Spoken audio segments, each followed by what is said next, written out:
प्रिय दोस्तों, मैं ब्रज किशोर मिश्रा स्वागत करता हूँ अपने YouTube channel income and entertainment.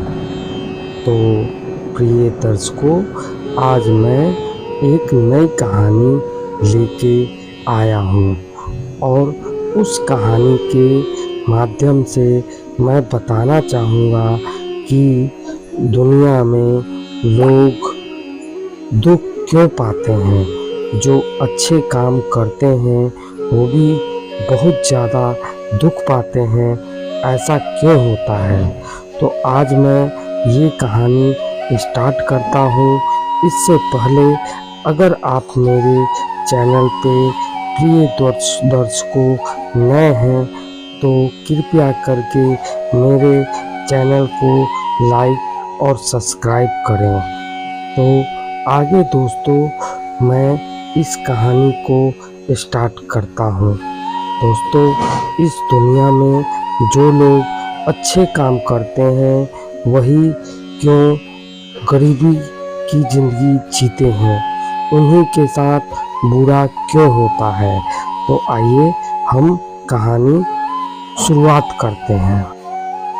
प्रिय दर्शकों, आज की जो ये मेरी कहानी है वो बहुत ही प्रभावकारी और कुछ सीखने के लिए यहाँ ज़रूर मिलेगा।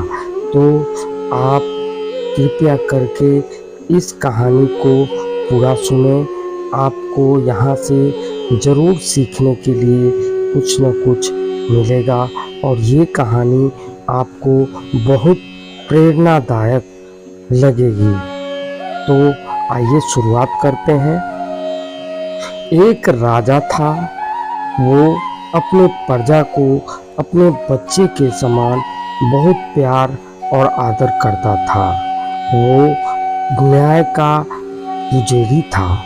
कोई भी न्याय बहुत सोच समझकर करता था। वो एक दिन अपने दरबार में बैठा था तो उसके दिमाग में एक सोच आ रहा था। सोच ये था कि उसका एक छोटा भाई था जो कि बहुत ही गरीब था और वो राजा बना हुआ था। तो वो यही बात सोच रहा था कि हमसे एक छोटा भाई है, दोनों एक ही माँ के पेट से या कोख से जन्म लिए हैं, फिर वो इतना गरीब और मैं राजा क्यों बना। यही बात उसके दिमाग में चल रही थी और वो सोचे जा रहा था दरबार में बैठकर। ये दर्शकों, वो दरबार में बैठकर यही सोचे जा रहा था। तब मंत्रीगण उससे पूछते हैं, महाराज आप किस सोच में सोच में पड़े हो। आपको क्या ऐसी बात है जिसके सोच में आप इतने देर से लगे हुए हो। तो राजा ने कहा, कल आप ढिढोरा पिटवा दो कि हमारे दरबार में बड़े बड़े चाणक्य के जैसे ज्ञानी लोग पहुँचे और मेरे दिमाग में एक सोच चल रही है, एक प्रश्न उठ रहा है, उस प्रश्न का उत्तर मुझे चाहिए। आप ये ढिढोरा पिटवा दो, ढोल बजवा दो और हर नगर में फैला दो कि मुझे एक प्रश्न है मेरे दिमाग में, उसका उत्तर मुझे चाहिए। कल होके वो राजा फिर दरबार लगाया और उसके दरबार में चाणक्य के जैसा बड़ा दिमाग रखने वाला लोग ज्ञानी उसके दरबार में उपस्थित हुए। उपस्थित होने के बाद राजा ने उन ज्ञानियों से 3 प्रश्न किए। पहला प्रश्न, भाग्य कैसे लिखा जाता है। दूसरा प्रश्न, हम कोई एक ही माँ के कोख से पैदा लेता है, फिर एक अमीर और एक गरीब क्यों होता है। वह एक ही नक्षत्र में पैदा होता है, एक ही दिन पैदा होता है, फिर भी एक गरीब एक अमीर ऐसा क्यों होता है? और तीसरा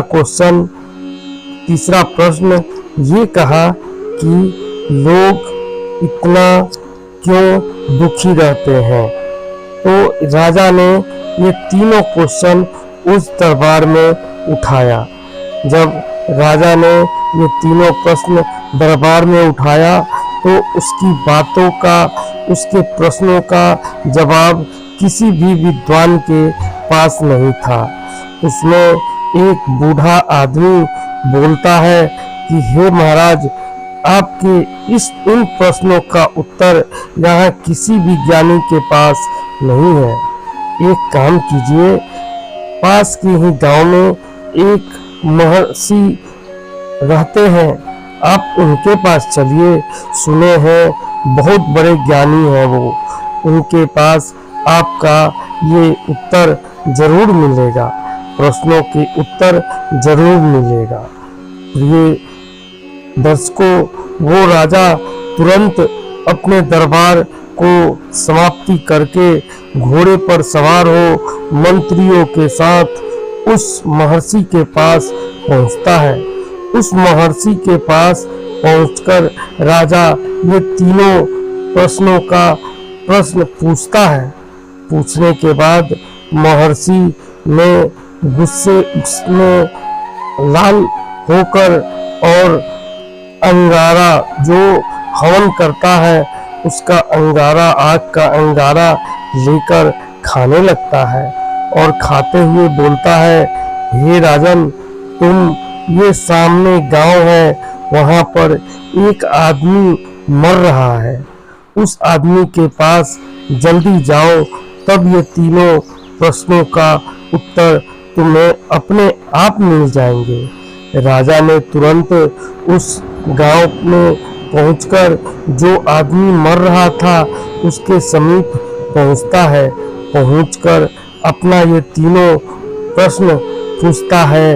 हे, पहला प्रश्न, आदमी का भाग्य एक जैसा क्यों नहीं होता? दूसरा प्रश्न, एक ही माँ के पेट से पैदा हुआ बच्चा एक गरीब एक अमीर कैसे बन जाता है? तीसरा, कि आदमी का भाग्य खुद क्यों नहीं लिखता है?